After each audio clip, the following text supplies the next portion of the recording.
যে রাষ্ট্র কাঠামো আছে সেখানে সংসদ, বিচার বিভাগ এবং প্রশাসন তিনটি মূল স্তম্ভ।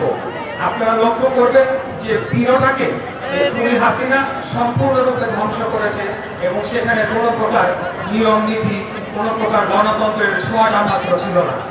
তারা সংসদটাকেও ধ্বংস করেছে, সেখানে তাদের একটা ভুয়া নির্বাচনের মাধ্যমে নিজস্ব কিছু ব্যক্তিদেরকেও সেখানে বসিয়েছে। প্রশাসনেও আপনারা দেখবেন যে বিশেষ করে 27তম BCS এর পর থেকে তারা ছাত্রলীগের ক্যাডারদেরকে সেখানে প্রত্যেকটি স্তরে স্তরে চাকরি দিয়ে তারা সেখানে দলীয়করণ করেছে।